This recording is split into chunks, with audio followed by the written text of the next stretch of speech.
Hi, in Biochemistry Bits, today in our case-based biochemistry discussion series, we are going to the episode 3. So here comes our patient profile. A 17-year-old female, okay? So 17-year-old, known case of type 1 diabetes mellitus, past history of appendicectomy. அதாவது past history of appendicectomy னா surgery பண்ணியிருக்கிறாங்க, appendix remove பண்ணியிருக்கிறாங்க. Okay? Patient வந்து known case of type 1 diabetes mellitus. Then chief complaint. The patient was admitted to the emergency room with severe abdominal pain. Okay. On examination, என்னென்ன findings இருந்துச்சுன்னு பார்த்தீங்கன்னா dehydrated. The patient was dehydrated, tachycardic. Okay. Pulse rate ஜாஸ்தியா இருந்தது. Kussmaul breathing, which is a deep breathing, and breathல ஒரு டிஃப்ரெண்டான smell இருந்துச்சு. That is a fruity breath odor இருந்துச்சு. So இதெல்லாம் வந்து எக்ஸாமினேஷன்ல நமக்கு தெரிஞ்ச ஃபைண்டிங்ஸ். அந்த மாதிரி ஃபைண்டிங்ஸை விட ஒரு பேஷண்ட் வந்த உடனே ஃபர்ஸ்ட் அனுப்புன லேப் இன்வெஸ்டிகேஷன் என்னன்னு பார்த்தீங்கன்னா random plasma glucose. Okay, random ஏன்னா எந்த டைம் ஆஃப் டேல எடுத்திருக்கோங்கிறது தெரியாது, நம்மளோட ஃபுட் இன்டேக்கோட ஹிஸ்டரி எதுவும் தெரியாது. அந்த மாதிரி எடுக்கிற சாம்பிளுக்கு பேரு ரேண்டம் பிளாஸ்மா குளுக்கோஸ். அதோட values 480 milligrams per decilitre. Normal பார்த்தீங்கன்னா 70 to 140, இங்க 480 ரொம்பவே ஹையா இருக்கு.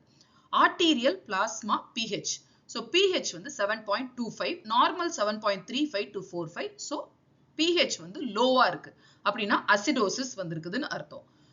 அப்புறம் யூரின் டெஸ்ட் பண்ணுவாங்க. யூரின்ல சுகர் 3+ பாசிட்டிவ் இருக்கு, யூரின்ல கீட்டோன்ஸ் 2+ பாசிட்டிவ் இருக்கு. இது ரெண்டுமே நார்மலா நெகட்டிவா இருக்கணும். ரோத்ராஸ் டெஸ்ட் அப்படிங்கிறது யூரின்ல கீட்டோன்ஸ் டிடெக்ட் பண்றதுக்காக பண்ற டெஸ்ட். அது பாசிட்டிவா இருக்கு, அது பர்பிள் ரிங் கொடுக்குது. இதான் அதோட ஃபைண்டிங். இந்த Rothera's test usually abnormal urine analysis practicalsல you will be doing. So that is Rothera's test done for urine ketone bodies detection. In the typical clinical presentation, signs, symptoms, அது கூட சேர்ந்த lab investigations clear-ஆ இந்த மாதிரி point ஆச்சுன்னா இந்த case வந்து a case of diabetic ketoacidosis. So இவ்வளோ நேரம் நம்ம பார்த்தது the clinical and biochemical profile of a case of diabetic ketoacidosis. இந்த diagnosis of diabetic ketoacidosis வந்து ஒரு acute medical emergency. So அங்க immediate management protocol என்னங்கிறத first yearலயே ஒரு basics தெரிஞ்சுக்கணும். அதுக்கப்புறம் நீங்க வந்து ஃபைனல் இயர் போக போக இதோட இன்னும் டீடைல்டு மேனேஜ்மெண்ட் ப்ரோட்டோகால்ஸ் தெரிஞ்சுப்பீங்க. ஸோ ஃபர்ஸ்ட் என்ன பண்ணணும், இமீடியட்டா ஐவி ஃப்ளூயிட்ஸ், ஏன்னா பேஷண்ட் டீஹைட்ரேஷனா இருந்தாங்க, so immediately to correct the dehydration IV fluids போடணும். அடுத்தது இன்சுலின் தெரப்பி. பிளட் குளுக்கோஸ் ரொம்ப ஜாஸ்தியா இருந்தது, ஞாபகம் இருக்கா, 480. ஸோ இன்சுலின் தெரப்பி உடனே பண்ணணும், கீட்டோஜெனிசிஸை ஸ்டாப் பண்றதுக்கும் பிளட் குளுக்கோஸை குறைக்கிறதுக்கும். அதுக்கப்புறம் இன்னும் முக்கியமான ஒரு ட்ரீட்மெண்ட் ஸ்ட்ராட்டஜி பொட்டாசியமோட replacement. Careful monitoring of potassium levels and its correction is one mandatory step in the treatment of diabetic ketoacidosis.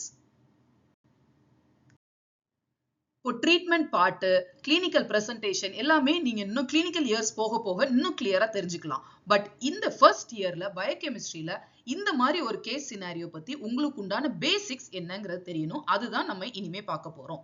So first என்ன நடக்குது, patient known case of type 1 டிஎம்னு சொல்லியிருந்தோம் இல்லையா. ஸோ டைப் 1 டயபெட்டிஸ் மெலிட்டஸ்ல absolute insulin deficiency இருக்கும் அப்படிங்கிறது உங்களுக்கு தெரியும். ஸோ அதனால என்ன ஆகும் அப்படிங்கிறது, ஸோ பயோகெமிக்கல் மெக்கானிசம்.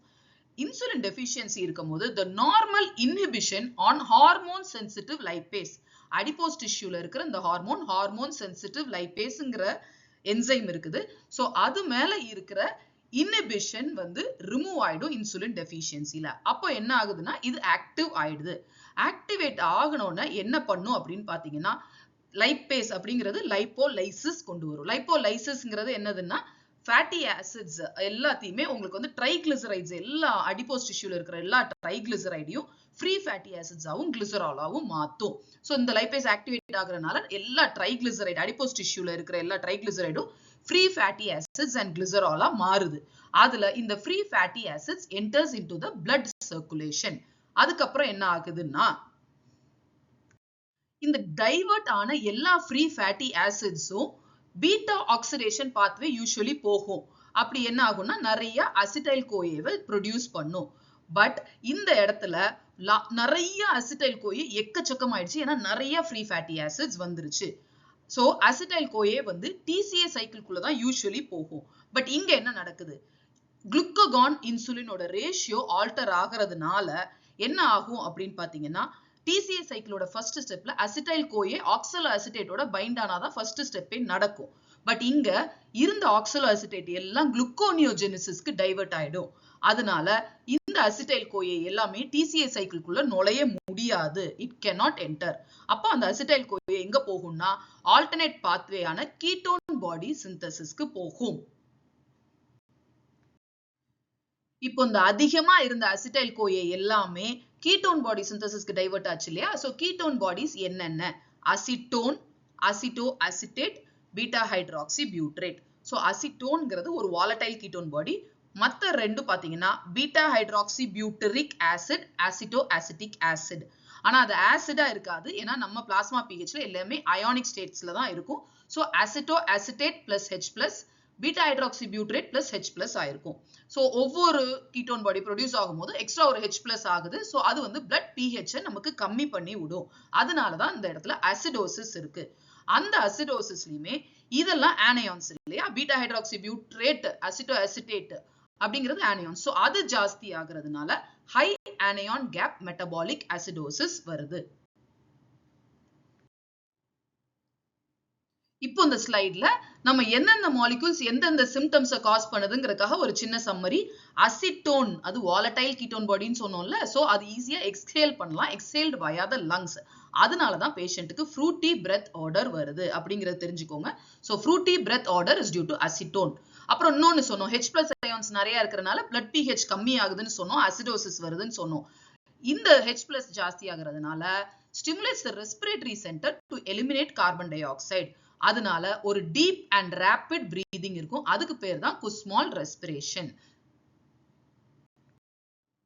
இந்த ஆசிட் பேஸ் பேலன்ஸ் படிக்கும் போது பொட்டாசியமோட மூவ்மெண்ட் அண்ட் அந்த பொட்டாசியமோட shift between the intracellular and extracellular compartments is very important. இந்த இடத்துல இந்த பொட்டாசியம் பாராடாக்ஸ்னு சொல்லுவாங்க. இன்ட்ராசெல்லுலார் ஷிஃப்ட் என்னன்னு பாத்தீங்கன்னா, அசிடோசிஸ் இருக்கு நம்ம டிகேல, கரெக்டா? அது வந்து forces all the hydrogen ions into the cells. Hydrogen ions எல்லாம் நிறைய எக்ஸஸ் ஆகும்ல. சோ அதெல்லாம் உள்ள வரும்.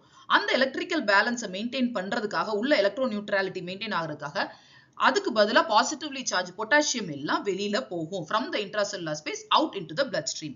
இதனால உங்களுக்கு ஒரு அப்பேரண்டா ஹைப்பர்கலீமியானா increase in the potassium levels. Even though the urinary losses will severely deplete total body potassium.